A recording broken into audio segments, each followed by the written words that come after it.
परिवर्तन की इकाई के कितने भेद होंगे? तो शब्द परिवर्तन की इकाई के हमारे 4 भेद होंगे। 4 भेद कौन कौन से? सबसे नंबर 1 काल, उसके बाद लिंग, वचन और कारक। ये चीज नहीं पढ़ी ना हमने अब तक। हमने शब्द रूप पढ़ लिया। शब्द रूप में हमने क्या क्या पढ़ा? अगर शब्द रूप की हम बात करेंगे, शब्द रूप में हमने एक तो विकारी शब्द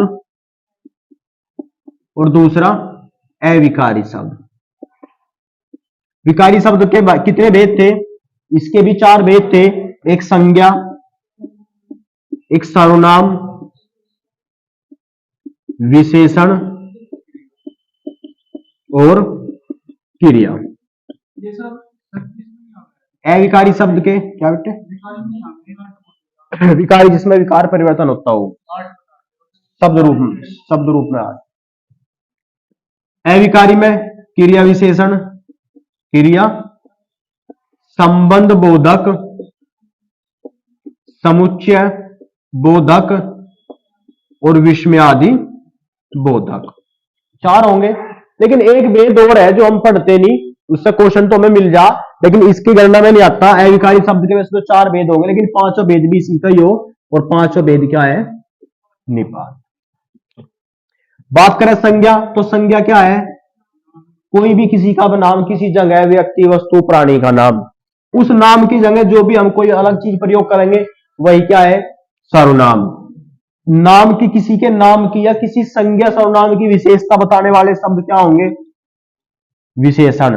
और संज्ञा सर्वनाम द्वारा किया गया कोई कार्य, संज्ञा ले लो क्योंकि संज्ञा की जगह हम सर्वनाम ले रहे हैं, तो संज्ञा के द्वारा कोई किया गया कार्य, किसी के द्वारा कोई किया गया कार्य क्या होगा? क्रिया।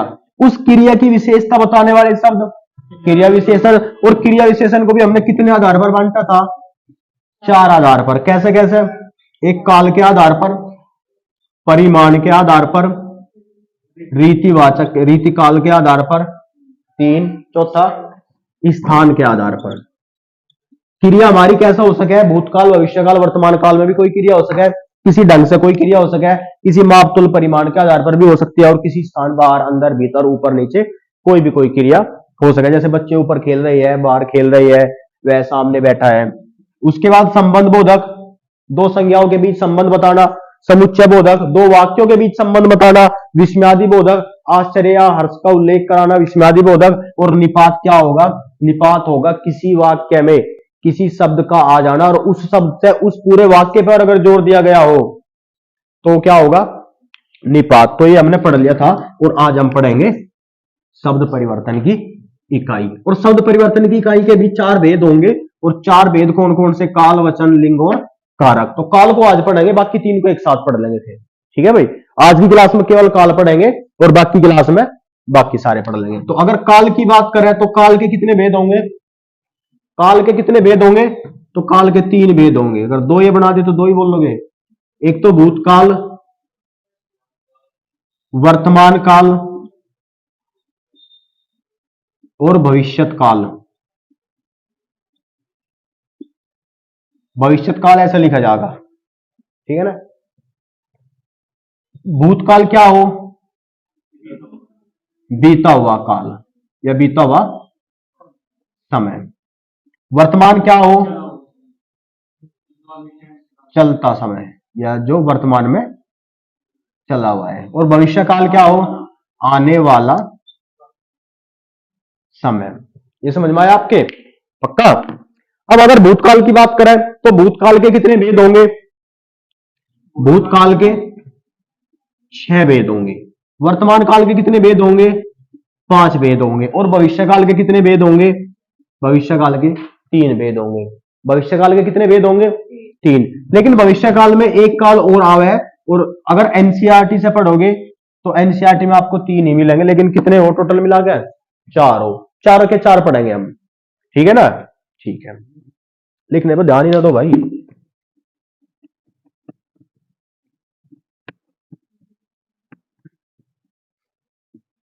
हिंदी में जो आज का टॉपिक है वो है काल। ठीक है?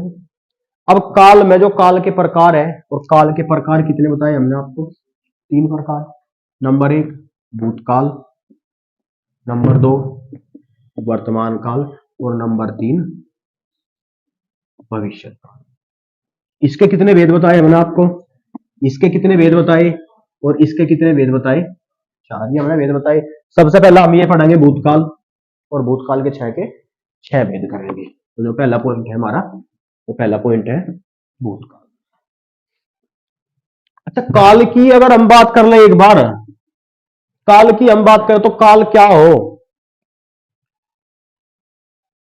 काल की परिभाषा, अगर काल की हम बात करेंगे तो काल की परिभाषा क्या होगी? क्रिया के होने का समय बताने वाला, क्रिया के होने का समय बताना काल कहलाता है। क्रिया की होने का समय बताना क्या कहलाता है? काल कहलाता है। अब क्रिया के होने का समय काल कहलाता है, या तो क्रिया हो चुकी होगी तो भूतकाल है, चल रही होगी वर्तमान काल है, या बाद में होगी कभी आगे जाकर तो भविष्य काल है, वो इसके बाद के प्रकार है। लेकिन कोई आपसे पूछ ले कि काल क्या हो, तो काल होता है क्रिया के होने का समय। क्रिया मतलब कोई ना कोई तो कार्य हुआ होगा, या तो चल रहा होगा, या हो चुका होगा, या अब होगा। तो क्रिया के होने का जो समय बताया जाता है उसे क्या कहा जाता है? काल कहा जाता है। अब काल के प्रकार लिखेंगे, और प्रकार में सबसे पहले काल ही लिख लेंगे, भूतकाल, भूतकाल। अब भूतकाल की परिभाषा एक लाइन में लिख लेंगे। वैसे भूतकाल की परिभाषा लिखने की आपको आवश्यकता तो है नहीं। भूतकाल की परिभाषा क्या है? भूतकाल की परिभाषा होगी क्रिया के जिस रूप से, क्रिया के जिस रूप से भूतकाल की बात करें ना, बीते हुए समय का अगर बोध करा होगा, क्रिया के जिस रूप से कार्य के बीते समय में, जिस रूप से क्रिया के जिस रूप से बीते समय में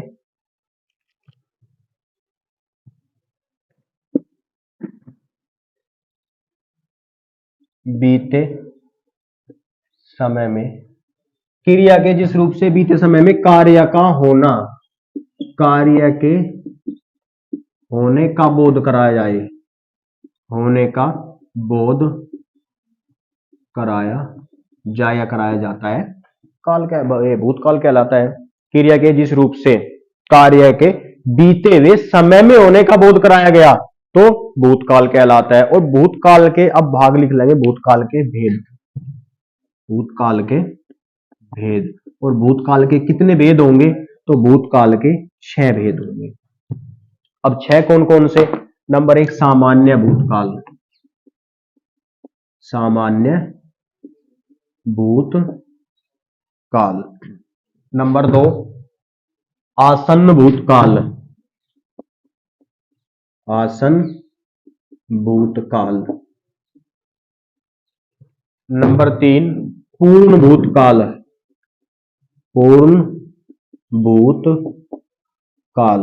नंबर 4 अपूर्ण भूतकाल। 1 2 3 4 5, उसके बाद 1 2 3 4 संदिग्ध भूतकाल, संदिग्ध भूतकाल। और नंबर 6 हेतु हेतु मद भूतकाल, हेतु हेतु मद भूतकाल। भूतकाल के कितने भेद होंगे? तो भूतकाल के 6 भेद होंगे। कौन कौन से? सामान्य भूतकाल, आसन्न भूतकाल, पूर्ण भूतकाल, अपूर्ण भूतकाल, संदिग्ध भूतकाल और हेतु हेतु मद भूतकाल। अब पहला पॉइंट पढ़ लेंगे, सामान्य भूतकाल।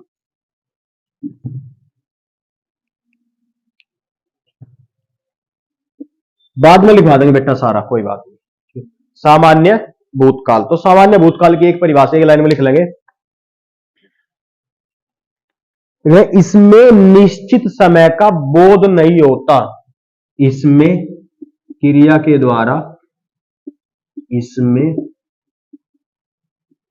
क्रिया के द्वारा निश्चित समय का बोध नहीं होता,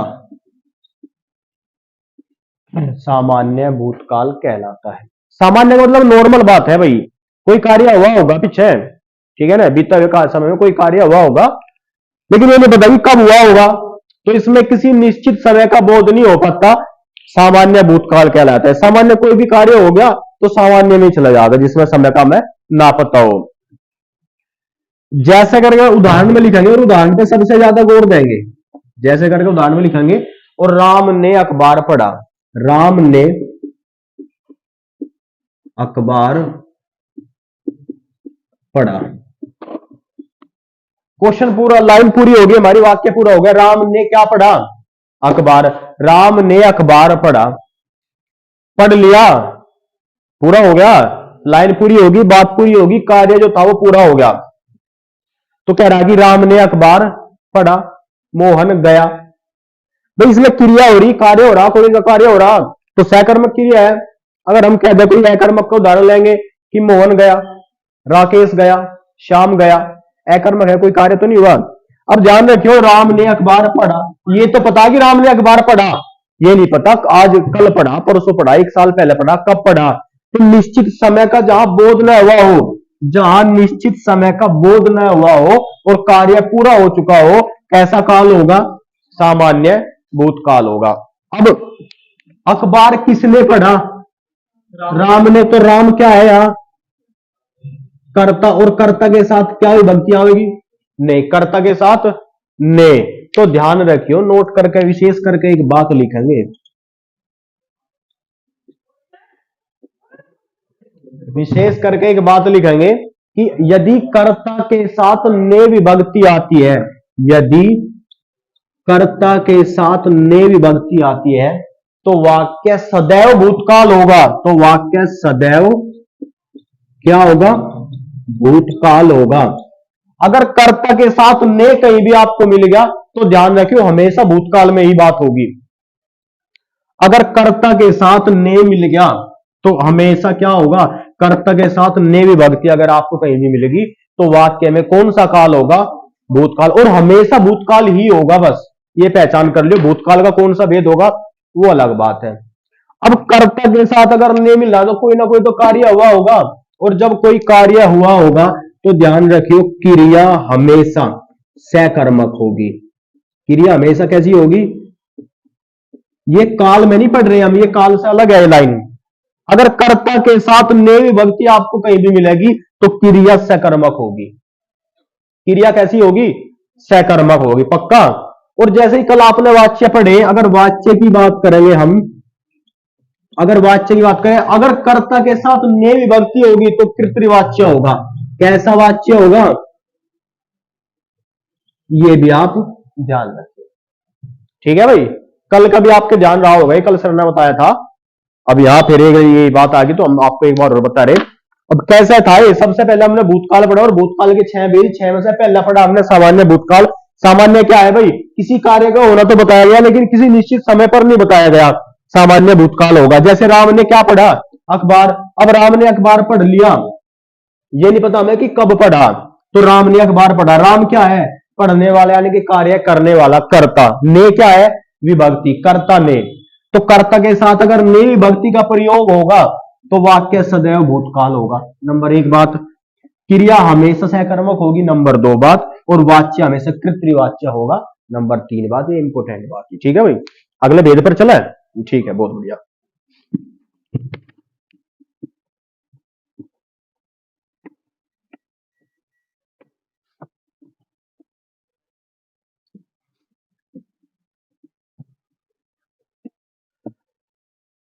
पहला था सामान्य भूतकाल और दूसरा था आसन भूतकाल। क्या था भाई? आसन भूतकाल। आसन का मतलब क्या हो भाई? अरे आसन का मतलब आसन ग्रहण करो, बैठ जाओ भाई। आसन का मतलब क्या हो? आसन ग्रहण करो, बैठो। और कोई बाहर से आवेगा और कोई पंडित जी वगैरह आवेंगे हमारी तरह के, तो क्या कहोगे उन्हें कि आ जाओ ये आसन ग्रहण करो। आप कहने की नहीं, हमें उम्मीद है आपसे, मैं पता कि आप कहने के नहीं, हमें तो कहने के ही नहीं, ठीक है भाई। लेकिन जब अगर कोई बाहर से आवेगा और पुजारी टाइप पंजाब या पंडित जी कोई भी होगा तो हम उन्हें आसन देंगे, बाकी सबको तो कुर्सी देंगे। और कोई मेहमान या कोई भी आगे तो कहेंगे भी कुर्सी दो। लेकिन अगर कोई पंडित जी आ गए तो खास लोग आए कोई, ठीक है ना। और पंडित जी अपने आप में ही बहुत खास हो भाई, सबसे बड़ी बात तो यही है। तो ध्यान रखिए, जब पंडित जी आएंगे उन्हें कुर्सी वगैरह नहीं जाने की, उन्हें अलग से ही आसन दिया जाएगा। और ऐसा आसन जो किसी पूजा में काम आता हो या जो सबसे अच्छी जगह पे काम आता हो, वो उन्हें आसन दिया जाएगा, ठीक है। तो अगले लिखेंगे आसन भूतकाल। और जब कोई आएगा तब उन्हें कब कहां बिठाओगे हम? आते ही सार बिठाओगे ना एकदम, यानी कि कार्य कोई अभी अभी हुआ होगा तो आसन भूतकाल होगा। परिभाषा लिख लेंगे, बीते समय में, बीते समय में कार्य का हाल ही में होना, हाल ही में होना। बीते समय में यानी कि समय बीत गया। और जब समय बीत गया तो किस काल की बात कर रहे हैं? भूतकाल की। लेकिन बीत तो गया, हुआ अभी अभी। मैंने आपको अभी भी गणित पढ़ाया, पढ़ाया क्या? अभी अभी तो पढ़ाया, लेकिन पढ़ा दिया। बीते समय में कार्य का हाल ही में होना क्या कहलाता है? आसन भूतकाल कहलाता है। अब इसकी एक परिभाषा लिख लेंगे। वो परिभाषा लिख लिया हमने, उदाहरण लिख लेंगे। जैसे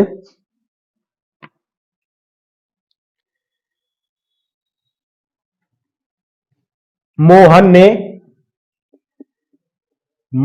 ने अखबार पढ़ा है। मोहन ने अखबार पढ़ा है। एक बात ध्यान से समझो आप, इससे पहले क्या था? राम ने अखबार पढ़ा, और इसमें क्या है? मोहन ने अखबार पढ़ा है। नमस्ते बेटा। उसमें था कि राम ने अखबार पढ़ा, तो ठीक है, ये था बात कि राम ने अखबार पढ़ा, लेकिन ये नहीं पता था कि कब पढ़ा। इसमें क्या रहा कि मोहन ने अखबार पढ़ा है। अगर अखबार पढ़ के सामने रख दिया और हम देखेंगे कि अच्छा भाई मोहन ने अखबार पढ़ लिया, तो हम क्या कहेंगे कि मोहन ने अखबार पढ़ा है, यानी कि अभी पढ़ा ना। जब क्रिया बीते समय में हुई हो लेकिन अभी हाल ही में हुई हो, तो कौन सा काल होगा? आसन भूतकाल। या हम कह सके, अगर मोहन की बात करें तो मोहन गया है। भाई बाहर कोई काम था और कोई गया क्या? हाँ जी, मोहन गया है, अभी तो गया। तो जहां पर कार्य हो तो गया, हुआ तो बीते समय में, लेकिन हुआ अभी अभी हाल ही में, तो कौन सा काल होगा? आसन भूतकाल। इसके बाद अगला भेद लिखेंगे, इसका तीसरा भेद,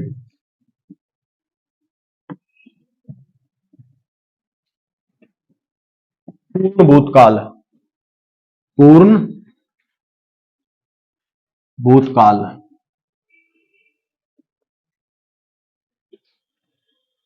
पूर्ण का मतलब क्या है भाई? पूरा। कार्य के पूरे होने का बोध होगा, कार्य के पूरे होने का बोध होगा, जिसमें क्रिया बहुत पहले पूरी हो चुकी हो। भाई लिखने पे कम ध्यान दियो, ऐसा ना हो लिखते लिखते समझना भूल जाओ। कम लिखा जाए कोई बात नहीं, बाद में लिख लियो, ग्रुप में डाल देंगे, ठीक है ना, या यहां से वीडियो देख लियो, लेकिन समझने पर ज्यादा ध्यान दियो। ये कह रहा पूर्ण भूतकाल। पूर्ण का मतलब क्या है? कार्य पूरा हो चुका है, नहीं हो चुका। और भूतकाल का मतलब क्या है? बीते हुए समय में। किस समय में भाई? बीते हुए समय में कार्य का पूरा होना। तो ये तो कह रहा, और कार्य पूरा होने का मतलब क्या है भाई? क्रिया की तो बात कर रहा, किसी कार्य का होना क्रिया ही तो कहलाता है। ये कह रहा जिसमें क्रिया बहुत पहले पूरी हो चुकी हो। क्रिया पूरी होगी पहले ही, ठीक है ना। हमने कल हिंदी की क्लास लगवाई थी क्या? तो होगी, वो तो चली गई, जो नहीं आए तो नहीं आए, ठीक है। अब उदाहरण लिख लेंगे इसका भाई, बस क्या रहे।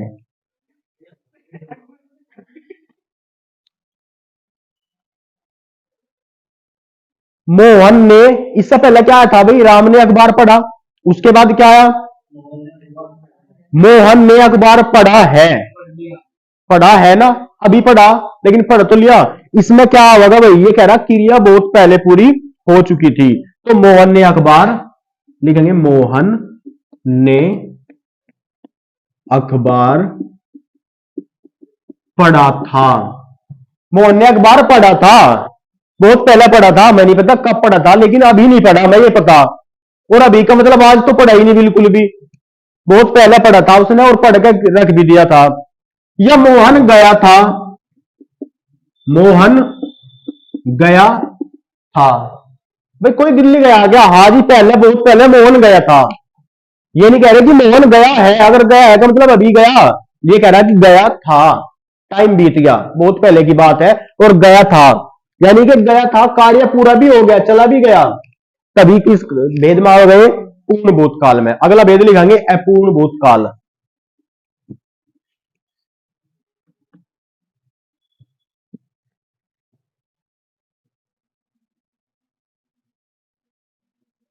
अपूर्ण भूतकाल।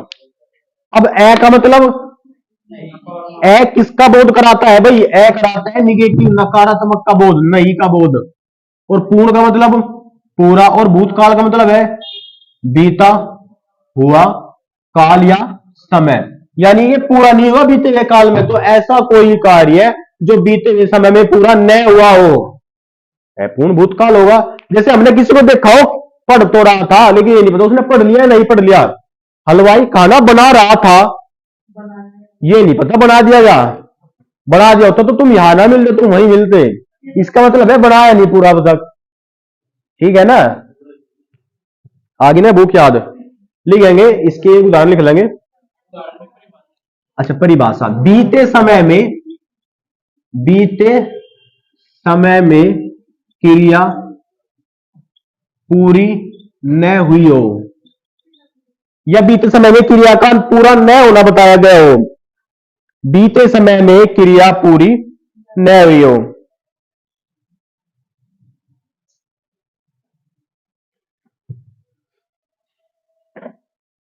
या करके लिख लेंगे, या जारी समय में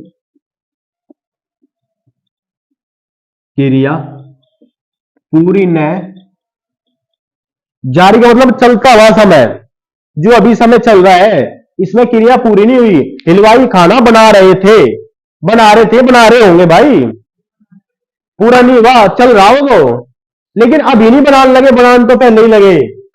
ठीक है ना? ऐसा क्या बना रहे हलवाई जो हंसी आ रही? क्या बना रहे?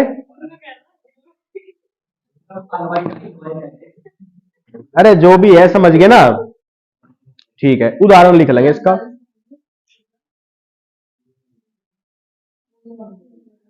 लिख लेंगे हलवाई खाना बना रहा था, हलवाई खाना बना रहा था। बना रहा था जब हमने देखा, बना लिया नहीं बनाया ये तो हमें पता ही नहीं अब तक। सहायक क्रिया लिख लेंगे इसके साथ, सहायक क्रिया। सहायक का मतलब क्या होता है भाई? सहायता करने वाली क्रिया, हेल्पिंग वर्ब। हाँ, सहायक क्रिया। इसमें सहायक क्रिया क्या है, कैसे पता लगेगा इसका? मैं इसकी हेल्पिंग वर्ब का रहा था। अगर हमें भूतकाल में, अगर था तो अपने आप ही चले गए हम भूतकाल में, लेकिन भूतकाल के भी किस भेद में? अपूर्ण भूतकाल का हम पता कैसे लगाएंगे कि क्रिया अपूर्ण भूतकाल है? ठीक है ना? अगर इससे पहले आप तक मोहन चला गया था, पूर्ण भूतकाल में आगे ना, आगे पूर्ण भूतकाल में इससे पहले लिखवाया हमने हलवाई खाना बना रहा था जब हमने देखा। तो ध्यान रखियो, इसकी जो सहायक क्रिया होगी, इसकी सहायक क्रिया रहा था अगर पुल्लिंग है, रही थी स्त्रीलिंग है, ठीक है ना, और रहे थे अगर बहुवचन है, रहे थे एक वचन, बहुवचन है, स्त्रीलिंग पुल्लिंग जो भी है। अगर मैं कहते हलवाई खाना बना रहे थे, बहुत सारे थे भाई, पता नहीं क्या क्या ही बना रहे होंगे। ठीक है ना? हलवाई खाना बना रहे थे। अगर मैं कहूं कि मम्मी खाना बना रही थी, तो इसका प्रयोग कर लेंगे। और मम्मी खाना बना रही तो टाइम से लेट मिलेगा भाई, पहले तो मिलने गए नहीं। और हलवाई खाना बना रहे थे तो वो उनसे भी लेट मिलेगा, उन्हें तो किसी की फिक्र ही नहीं, अपने टाइम की फिक्र है बस। अगला बेहतर निकलेगा इसका संदिग्ध भूतकाल।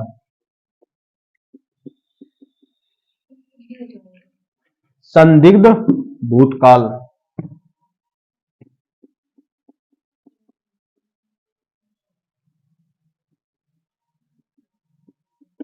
संदिग्ध का मतलब क्या होता है भाई?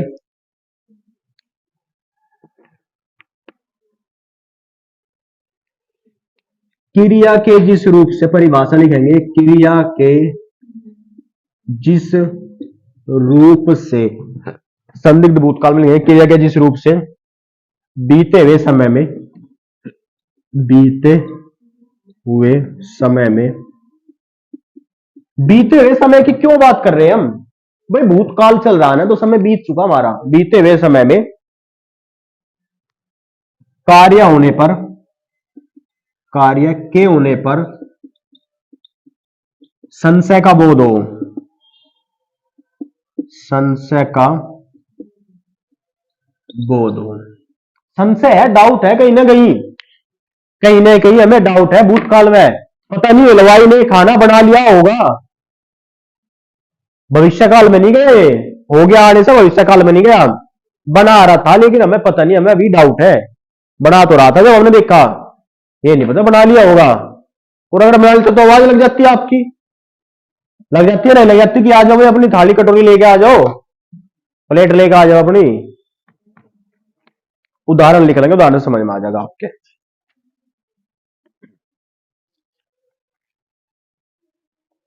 देखेंगे हलवाई ने खाना बनाया होगा।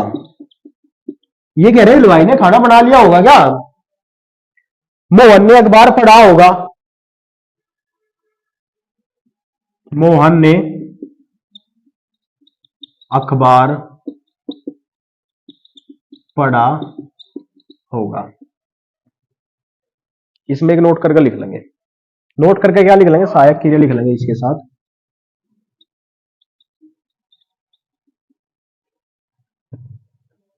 होगा, होगी, होगे, होगा, होगी, होगे।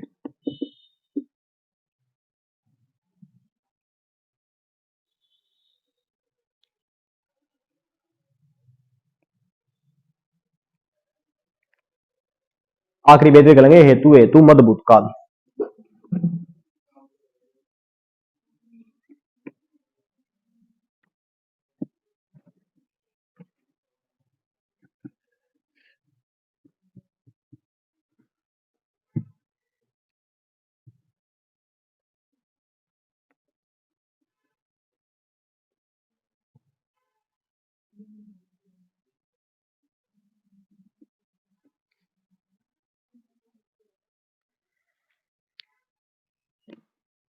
हेतु, हेतु मद भूतकाल क्या होगा भाई? जब हम किसी कार्य के साथ कोई कंडीशन लगा देंगे, अगर आप अच्छे से पढ़ोगे तो खाना मिलेगा, अगर आप अच्छे से पढ़ोगे तो खाना मिलेगा, शर्त लगा दी। पहले क्लास पूरी होगी, पहले आप पढ़ोगे। जब जो हलवाई ने वो खाना बनाया था ना अभी पिछले पूर्ण और पूर्ण भूतकाल में, जो भी बनाया था आसन भूतकाल में, जिसमें भी बनाया या संदिग्ध भूतकाल में, तब जाके मिलेगा आपको। तो शर्त लगा दी। तो जहां पर भी किसी क्रिया में या बीते हुए समय में कोई आपको शर्त के साथ कार्य करने के लिए बोलेगा, या कोई कार्य शर्त के साथ हुआ होगा, या कहीं पर भी आपको कंडीशन मिलेगी, तो वहां पर कौन सा भूतकाल होगा? हेतु, हेतु मद भूतकाल। इसकी परिभाषा लिख लेंगे। क्रिया के साथ,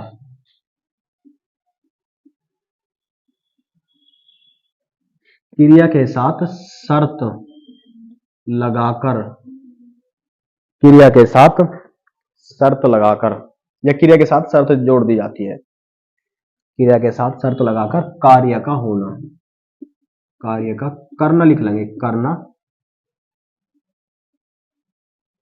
बताया हो, जैसे करके लिख लेंगे। यदि आप पढ़ते,